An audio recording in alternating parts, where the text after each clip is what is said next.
Depuis l'arrivée de l'ancien président Joseph Kabila Kabange dans la ville de Goma, à l'est de la RDC, des polémiques enflamment la toile.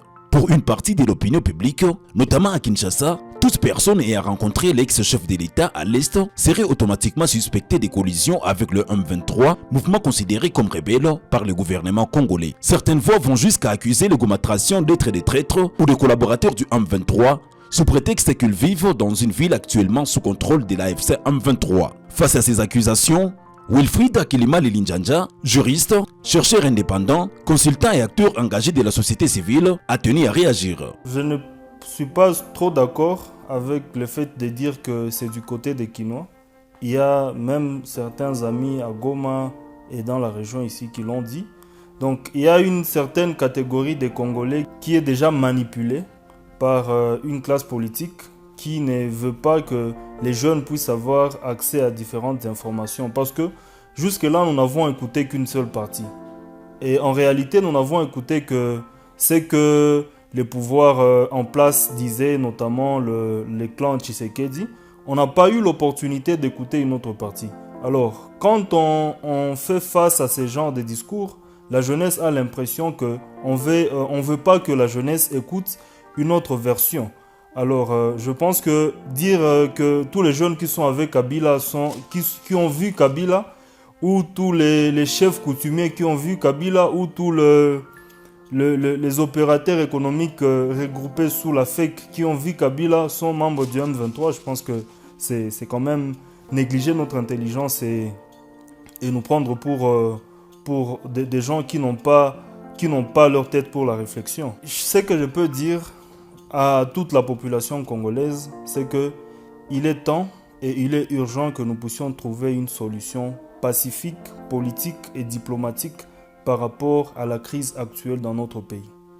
Ce qui se passe à l'est de la République démocratique du Congo et ce qui se passe à Kinshasa nous fait comprendre que nous sommes dans deux réalités diamétralement opposées.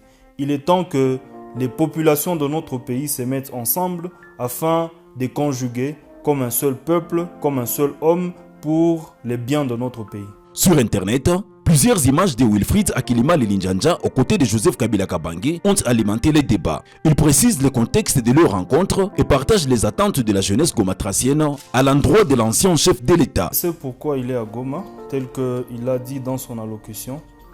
Il est à Goma pour voir la ville de Goma, compatir avec la population de l'ensemble de la ville de Goma, mais aussi écouter et parler avec la population de la ville de Goma. L'objet de cette rencontre, c'était pour la jeunesse du Nord Kivu, surtout écouter ce qu'il avait à dire à la jeunesse du Nord Kivu.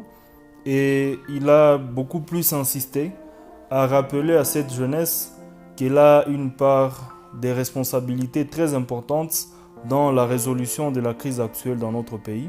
Et bien que la jeunesse soit sous pression par rapport à un choix qu'il faut faire du point de vue des différentes offres qui sont sur la table. Ce qu'il a rassuré à la jeunesse de Goma et la jeunesse des différentes structures de la province du Nord Kivu, c'est qu'il est venu à Goma dans l'espoir et dans la ferme conviction qu'il faut tout faire pour ramener la paix dans notre pays. Il faut rappeler que cette controverse intervient dans un contexte sensible, marqué par la présence de l'AFC M23 dans plusieurs zones de l'est du pays, dont la ville volcanique de Goma.